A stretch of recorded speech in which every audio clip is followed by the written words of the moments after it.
A few days ago, an Israeli news channel did an interview with Hanan Geffen. It was on Channel 14 cable news in Israel. And Hanan Geffen is a retired major general and former commander of Unit 8200.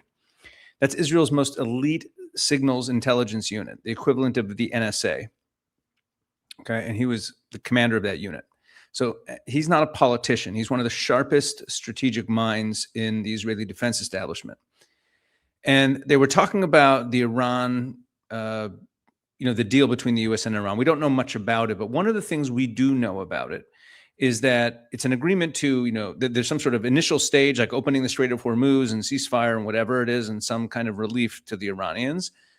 And that the issue of how the enriched uranium is going to be dealt with and the nuclear issue is going to be negotiated over some period of time, 60 days or so. So they were talking about this. And here's what he said. So I'm not going to play it for you. It was in Hebrew, and I'm not going to play that. And it was also a long conversation. I'm going to tell you what he said. He said, "Don't panic. This agreement is going to collapse well before the 60-day negotiating window is up. Why?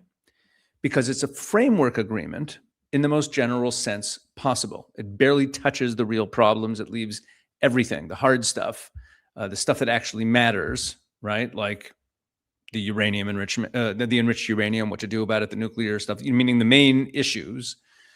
It leaves them for later stages that will never come." And then he said something that stopped me cold. This is why I decided to make a video about it. So I'm translating here from Hebrew. He said, he called this memorandum of understanding a Witkoff document written on chicken feathers. A Witkoff document written on chicken feathers. Now, he wasn't just being colorful with a strange phrase, which, I guess is more of an expression in Hebrew.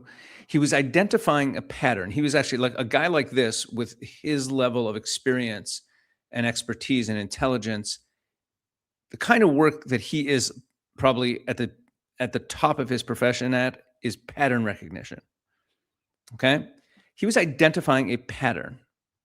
And it's a pattern that, as soon as he said it, it resonated with me because it tracks with everything I've been saying since the beginning of the Trump administration's entire Middle East diplomacy, first in Gaza and now in Iran. Let me explain what the pattern is.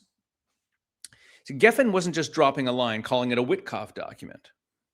He actually, in the interview, he then explains what he meant by a Witkoff document. He said, look at what happened with Gaza. Steve Witkoff puts together a framework agreement, the most general, vague document possible. Everyone gets in the room. Everyone agrees on the framework. There's a ceremony. There are handshakes. And the moment you try to implement the actual hard part, the part that makes or breaks whether any of this works in the real world, it falls apart because the hard part wasn't in the agreement. It was always deferred to some later stage. There's going to be multiple stages to this, and we're going to get to the later stages. And that's where all the meaningful things are. That's where all the actual substance that you want to be implementing, the change you want to make. It's all left for later stages. So Hanan Geffen said that that's exactly what's happening here with Iran. They signed a framework, everyone's celebrating, but the moment the negotiators sit down to discuss the actual nuclear issue and the uranium and all the real issues, who inspects, what they inspect, what do we do with this stuff? Do we have all of it? How do we verify, right? When Iran says no, that's when the whole thing will fall apart because that question was never answered. It was left deliberately vague. So Geffen's conclusion was that this agreement won't survive 60 days, not because the Iranians are going to blow it up dramatically, but because the vagueness, the very vagueness that makes it possible to sign an agreement like this is the same vagueness that's going to make it impossible to implement it. A document written on chicken feathers, because that's the model. That's the Witkoff model. Take the most contentious issue and say that will be worked out in a later stage, and let's agree to a framework. Everything. Let's build a framework around all the things we can agree on. But the main issue isn't really being dealt with. So I've been talking about this in relation to Gaza since the beginning, since the Trump 20-point plan was announced. I want to take you back because the receipts are all there. When the Trump 20-point Gaza plan was announced, I went through it line by line. I don't know if you saw that. I have discussed it on this channel back in January, February, in the early months, and on the Israel 365 News channel. I've discussed this at length if you've been following my work for the last year or so. But I went through it line by line, and it's actually an impressive document in a lot of ways. It has a logic to it. It talks about demilitarization. It talks about new governance structures. It talks about economic development, and it has phases: phase 1, phase 2, the Board of Peace, Jared Kushner's baby, right, overseeing the whole transformation. And then Jared Kushner, you might remember this back months ago, Jared Kushner went to Davos, to the World Economic Forum, and he gave a presentation, a PowerPoint presentation about the future of Gaza. And I want you to understand what he was describing. He was describing Gaza as this high-tech resort community on the Mediterranean with beautiful buildings and economic opportunities, like a Singapore of the Middle East with beachfront development and investment from Gulf states and jobs and hope and a future. Right? That's what he was describing. And it was a very nice PowerPoint presentation. There was just one problem. One small detail that Jared seems to have forgotten to put on his slides. Hamas is still there, still armed, and still in control. So how did we get there? How come? Why are they still there? Why can't we get past that? That's supposed to happen, right? That's supposed to happen right at the beginning as a precondition to everything that follows. Here's the thing. If you go back to the actual 20-point plan, point 13 says, and I'm reading directly, Hamas and other factions agree to not have any role in the governance of Gaza. All military and terror infrastructure will be destroyed. Will be destroyed. There will be a process of demilitarization under independent monitors. Weapons will be placed permanently beyond use through an agreed upon process. Through an agreed upon process. That's it. Right? The answer to the most important question in the entire plan, which is who gets rid of Hamas, who disarms Hamas, who dislodges them. How does that happen? This will be an agreed upon process. There will be a process of demilitarization. There will be. So I decided to try to figure out who exactly is responsible for this process. And here's what I found for the demilitarization of Hamas, the agreed upon process. So Trump was asked on Fox News, who's going to disarm Hamas? And he said, we don't know. Maybe we will. Maybe the Israelis will. But then that same week, Marco Rubio, Secretary of State, was asked on a visit to Israel, maybe Israel should be the one to disarm Hamas. And he said, no, you can't have Israel disarm Hamas because that would end the ceasefire. That would be the end of the ceasefire. That can't be. Can't have Israel do it. And Trump just the other day, like it was like the day before, said maybe Israel will do it. But then Steve Witkoff and Jared Kushner, they were on 60 Minutes right around that time. And they were asked, Leslie Stahl asked them directly, who's going to disarm Hamas? And they said it'll be done by the International Stabilization Force, which is the multinational force that the 20-point plan calls to be created to be the internal security for Gaza from all the partner countries, right? So, and it's supposed to be under the leadership of Jordan and Egypt. So then King Abdullah of Jordan was being interviewed on the BBC right around then also, and was asked about what Witkoff and Kushner said, that the International Stabilization Force is going to be the one to disarm Hamas. And he said, no. The International Stabilization Force comes in after Gaza is demilitarized. They're a security force after it's been demilitarized, after Hamas has been removed. It's not a disarmament force. And he's correct, by the way. If you go back and read the 20-point plan, he is correct. Witkoff and Kushner were wrong. But think about this. We had an answer from Trump. We had an answer from Rubio, right? Trump said he's not sure. Rubio said maybe it can't be Israel. Witkoff and Kushner say it's the ISF. The ISF says it's not them, right? That's the disarmament of Hamas. Changing Gaza, making it no longer a threat to Israel, it's disarming Hamas. And no one knows who's supposed to do the single most important thing in the entire plan, what the plan actually is, the meat and potatoes. And Jared Kushner was at Davos showing slides of beachfront condominiums, like making the Gaza Strip look like Boca Raton, Florida. So it hit me listening to Hanan Geffen today. that I understood what he meant by a Witkoff document written on chicken feathers. In other words, what we're seeing now, because Witkoff and Kushner are right in the middle of this isn't a one-time mistake. This is a pattern. It shows you how these guys operate. And once you see it, you can't unsee it. Let me explain. Witkoff and Kushner are real estate guys from New York. Right? They're developers. They're real estate guys from New York. Smart guys, successful guys.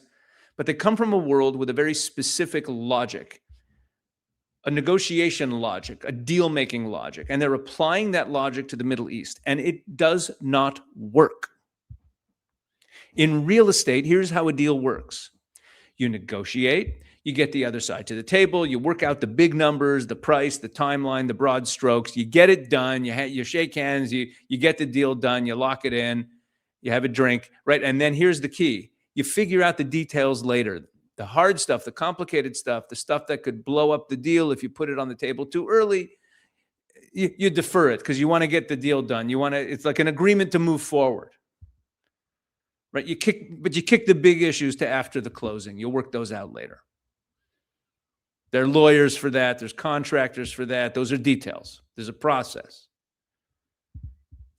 And if the other side doesn't perform and the deal falls through over one of those big issues, so you litigate or you walk away or you decide to eat the loss and move on to the next deal, right? That's the way it works, and you have more wins than losses, you're having a good year. That's the playbook. And in New York real estate, that works. But here's what Witkoff and Kushner have never figured out. And I'm not saying this to mock them, because I think that they genuinely believe in what they're doing. They both seem like really sincere people who want to make the world a better place and really do believe that everyone just wants prosperity and wants a nice life, and that people's own economic well-being is actually more important to them than their ideology. These guys honestly believe that, and that if you describe what they consider a better life, that you too can live in Boca Raton, Florida, or whatever, that is enticing to everyone, and that's more important than their ideologies. That's what they think. And whether we're talking about the Hamas ideology or the Iranian Shiite 12er Islam ideology, I don't care. I think that Witkoff and Kushner are good people who believe in what they're doing. But in the geopolitics of the Middle East, you can't work things out after the closing. You don't close the deal and work out the most important details later, because there is no after the closing. You can't litigate Iran's nuclear program or take it as a loss and walk. You can't walk away from Hamas still controlling Gaza and just call it a loss and move on. Okay, you can't defer the question of who disarms Hamas or Hezbollah to some later stage, because that question, the impossible, uncomfortable, deal breaker question, that is the deal. It is the entire ballgame, and everything else, the beachfront condominiums, the Board of Peace, the high-tech Mediterranean resort, the Singapore of the Middle East and Gaza, or whatever they're hoping for out in, Iran, they're going to agree never to have a nuclear weapon, and then we're going to start engaging in all sorts of economic activity, and that's going to keep them at bay, and we're going to have, and it's all going to be good, and they're going to have peaceful relations because everyone's going to make a lot of money from it. It's all conditional on answering the big questions that the very questions you're kicking down the road so that you can get the deal done are the questions that are going to make it impossible to move on to the next stage. And Hanan Geffen, who's one of the sharpest intelligence minds in Israel, he looked at the Iran framework agreement and he saw pattern recognition. He saw it. He saw the same thing as what happened in Gaza. The most contentious issue, the hardest problem, the nuclear stuff, the one question that determines whether any of this is real or is a complete failure, that's left vague deliberately because you want to get a deal done. Putting the answer in the document would have meant no document. A Witkoff document written on chicken feathers. Okay, now here's where I'm going to leave you. Geffen said that he thinks that the Iran deal collapses before 60 days. Okay, I think he's probably right. I mean, I who am I to argue? And sounds about right. But when it does, watch how it's going to be described. Because if you ask the Witkoff Kushner gang if Gaza has been a failure, they haven't even gotten past the Hamas disarmament, which is like the first stage. It's like the first step after the hostages come home and after the prisoners are released. Like that first step, Hamas has to be disarmed. It's the precondition for everything else. And they haven't even got past there. And if you ask Witkoff and Kushner, do you think that was a success? They'd say, yeah, sure. It's a great first step. And there's lots, there's still a bright future there. And yeah, and it's going to take time. But it's all, it's going to be the same thing here. This deal, if this deal falls apart before 60 days, it'll be called a good first step, a foundation to build on, an opening of dialogue. Maybe. I don't know. I don't know what's going to happen. I don't know how Trump's going to behave if it falls apart. But here's the other thing about the Witkoff Kushner playbook. Right? Whatever. Everything's always progress. Everything's always a success. Right? We've seen this before. We're seeing it again. That's what this is. Now, the question I keep asking, and I don't have a good answer for it, is how many times are we going to go down this path before someone in the administration decides that maybe the hard questions should be answered before the ceremony, not after it? Dealing with Iran is not a question of beachfront property in need of renovation or something to do with I don't know, the tenant in your building.